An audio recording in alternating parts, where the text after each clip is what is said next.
bienvenue dans French Press en bref, l'émission qui vous plonge dans une œuvre littéraire récente, une émission produite par le Centre d'excellence de l'Université Ohio State avec le soutien du Consulat de France à Chicago.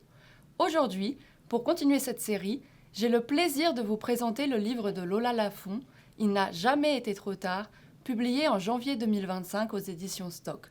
Dans ce récit, Lola Lafont a rassemblé une série d'articles qu'elle avait écrits sur l'actualité pour le journal Libération au cours de ces 2 dernières années.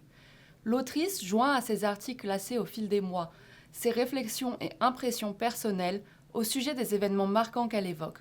Face à la brutalité et à la quantité d'informations qui inondent le monde perpétuellement, elle pose le constat suivant à la page 101 de son livre. Nous sommes les personnages d'un récit qui nous échappe. D'une certaine manière, la question nichée au cœur de cette œuvre est la suivante. Que faire face à ce flux, ce surplus incessant de nouvelles qui nous arrivent constamment, qu'on le veuille ou non? Pour composer avec la gravité des sujets qu'elle rapporte, l'autrice oscille entre la retranscription de l'information brute, provenant du réel, et une écriture plus légère, profondément personnelle.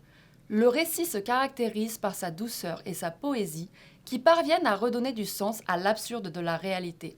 Lola Lafont emploie d'abord le pronom « je », dans le but d'exprimer son ressenti personnel, avant d'opérer un glissement vers le pronom « nous », qui englobe l'expérience collective. Ainsi, ce « nous » collectif apparaît comme une main tendue vers le lecteur, une invitation à s'extirper de la solitude qui peut le saisir face à la dureté du réel et l'incessant spectacle offert par les médias. En plus de l'importance de cette force collective que Lola Lafont revendique, cette dernière encourage son lecteur à prendre de la distance, qu'elle caractérise de la manière suivante à la page 9. Mais aussi, cette distance est une respiration, une façon de ne pas être prise par un élan qui ressemblerait à un mouvement de foule, une tentative de conserver un espace, en soi, imprenable. Pas une place forte, mais un coin de jardin, un rien, un banc face à la mer. Garder la possibilité de se soustraire, le temps d'une suspension, d'une trêve. Pour elle, cette distance correspond à une manière d'affronter le réel. Elle agit comme un rempart qui permettrait de ne pas s'effondrer sous le poids du monde, sans pour autant se réfugier dans une morne indifférence. Cette prise de recul permet aussi à l'autrice de ralentir. Elle rappelle à quel point il est crucial de ne pas se hâter afin de chercher à véritablement comprendre l'enjeu de ce qui se déroule en face de nous. Au sein même du récit, le lecteur remarque de nombreux exemples de ce que cette prise de distance peut signifier. C'est par exemple ce qui se traduit à travers la recherche minutieuse que produit l'autrice au sujet de l'origine des mots. Dans son écriture, Lola Lafont ne se presse pas. Elle décortique les mots pour remonter à leurs racines afin d'en faire toujours un emploi judicieux. C'est cette entreprise scrupuleuse qui la pousse à écrire les phrases suivantes à la page 220. Je propose qu'on réhabilite l'inquiétude. Inquiétons-nous. Au lieu d'en faire une hydre à combattre, étudions-la dans toutes ses nuances, puisqu'il nous faut coexister. Si à première vue ce conseil peut paraître surprenant, l'écrivaine appuie ses propos par sa recherche sur le sens et l'origine du mot « inquiétude ». Elle révèle ainsi qu'il pouvait servir à désigner par le passé un petit cheval à bascule.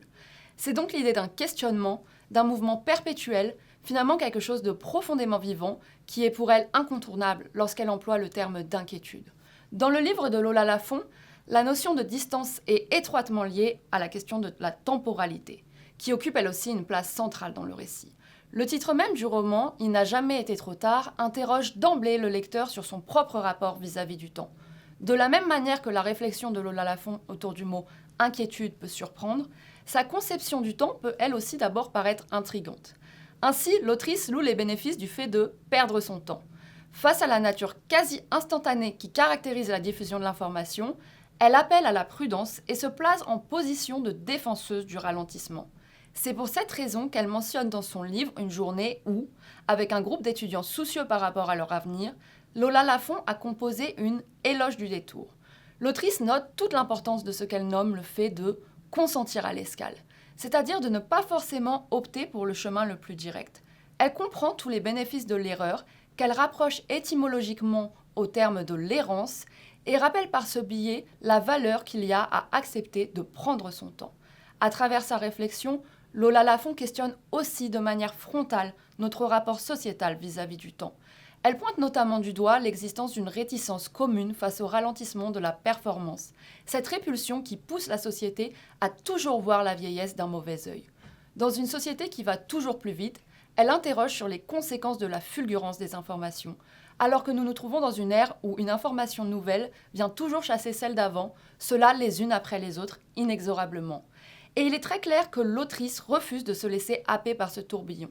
Alors que le livre touche presque à sa fin, l'autrice explique au sujet de l'art, à la page 216, l'art est un récit, une histoire en cours qui tente de nous retenir quelques instants, qu'on ne presse pas trop vite à autre chose.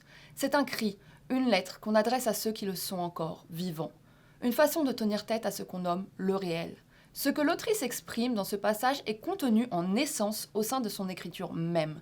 Cette dernière retient le lecteur et l'invite à suivre l'autrice sur le chemin du détour. Chercher à tâtons le sens des événements, sans se laisser gagner par un sentiment d'urgence. Dans Il n'a jamais été trop tard, les mots ne se bousculent jamais. Le lecteur assiste à un lent cheminement de la pensée qui refuse de se laisser dépasser, de s'affoler face à l'afflux des informations provenant de l'extérieur. La force du récit réside dans sa capacité à dicter la cadence. Lola Lafont dessine pour le lecteur un espace de mise à distance où il peut s'arrêter, respirer et contempler l'état du monde avant de repartir. C'est donc véritablement un témoignage précieux que nous transmet Lola Lafont à travers son roman Il n'a jamais été trop tard.